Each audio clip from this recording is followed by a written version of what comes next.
Welcome back. President Trump set to hold his first cabinet meeting of his second term later today. Elon Musk is expected to be in that meeting along with Trump's nearly full cabinet. Joining me now is U.S. Secretary of the Interior, Doug Burgum. Mr. Secretary, great to see you this morning. Thank you so much for joining us. Great to be with you, Maria. Yeah, I want to get your take on what is most important to you in terms of your agenda, your priorities. But first, let's talk about the meeting. What are you expecting? Well, I think it's an exciting day for America. President Trump is providing next-level leadership. He's assembled an incredible cabinet, and then he's providing super clear direction to each of us in the form of all the executive orders. In those executive orders, if it touches any of our areas, there's very specific timelines and dates in which we're supposed to execute on those orders. And so I think, again, part of the speed you're seeing is not just him putting his signature on a piece of paper, but it's providing really clear direction that's going to work on cutting red tape in America, lowering costs, increasing energy, securing our borders. All the promises he made during his campaign, he's delivering on in record speed. Yeah, and I'm glad you mentioned the red tape because, you know, when I speak with oil executives, one of the biggest issues that have dampened growth or put a barrier in front of growth is permitting. And the fact that it has been so hard to get a permit on so many levels, whether it's the energy business or the construction business, whatever, and undoing those bureaucracies around permitting can actually unleash a whole host of growth plans from the private sector. Tell me about permitting and what you can do in your role to actually unleash that growth. Well, Maria, President Trump understood that this is a big issue for attracting, aggregating capital and putting it to work and building stuff in America. And that's why he created the National Energy Dominance Council by executive order just over 10 days ago. And in that, he's assembled on that council is about half the cabinet. And so Biden used a whole of government approach to try to shut down U.S. energy. So on that, we've got Lee Zeldin from EPA, Chris Wright from Department of Energy, Howard Lutnick from Commerce. We've got Sean Duffy from Transportation, who's working to reduce all of these onerous CAFE standards on transportation. Brooke Rollins from Agriculture, she's got all the biofuels. All of these fellow cabinet members are all part of this the Dominance Council, and together it's going to take all of us to unwind the incredible burden that the Biden administration put on American energy producers, and not just oil and gas, but the people that produce electricity in this country, which is so essential to us winning the AI arms race against China. And of course, Mr. Secretary, you have a plan to map out oil deposits, gas, and critical minerals on federal lands. You're saying that you're going map, baby, map. Tell us more about the map and where, in fact, are the opportunities. Well, of course, part of the Department of Interior is the U.S. Geologic Survey, and that's been an important part of our country. But if you go back, Maria, I'm sure you know the history. It's been over 200 years ago when William Smith in England created the first map of the strata of England and Wales, the underground material that allowed Britain to become energy dominant with low-cost energy. Britain then became the powerhouse, the world's largest navy for over a century. But it was all because they understood where the minerals were. U.S. Geologic Survey was created in the U.S. for that purpose. We want to get them back to that core mission of mapping. In Interior, we control 500 million acres of surface, 700 million acres of subsurface, 2 billion acres of offshore.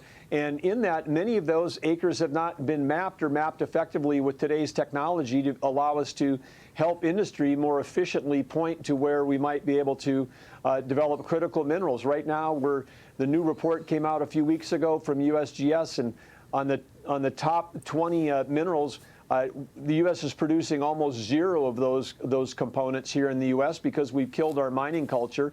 So after we get done map, baby, map, we've got to mine, baby, mine in this country to make sure we've got secure supply chains for the industries, defense, and high tech going forward to ensure that the U.S. can remain competitive and the #1 economy in the world. Yeah, which is why the deal with Ukraine really sparked my interest. I thought it was so smart to be able to tap into Ukraine's rare earth minerals and rely less on the China supply chain. But what you're talking about is going to take years, right? In fact, of firing up our mining industry to actually do extractions here in America. Well, there are, but there is also, we're exploring everywhere. President Trump's got a great sense of urgency, and we're looking across the board. In terms of electricity, one of the things that we look at yes, it takes time to build new plants, but there's things we can do with existing plants to increase their output. Okay. We can bring plants that have been shuttered under Biden because of regulations. Some of those regulations, court cases that are pending, may come back and say that those regulations created by agencies not passed by Congress aren't in effect, and we can bring existing energy producers back online, and potentially the same thing with mines that have been shut down. We can get those going again. Okay, that's a great point. President Trump is also calling for the return of the Keystone XL pipeline. He writes this on Truth Social, that South Bow, the company which owns the pipeline, should come back to America and get it built. But South Bow told Fox Business, quote, "We've moved on from the Keystone XL project. We continue to engage with customers to develop options to increase Canadian oil supplies to meet the growing U.S. demand." The president has also pledged to refill America's emergency strategic petroleum reserve after, of course, the former administration, Joe Biden, drained it. He used it to just lower gas prices ahead of an election, Mr. Secretary. Do you see the Keystone project restarting, and is there a timeline on refilling the reserve? Well, Maria, you're exactly right about Biden. Before the midterms, Yeah. I mean, he turned the Strategic Petroleum Reserve into his own political reserve.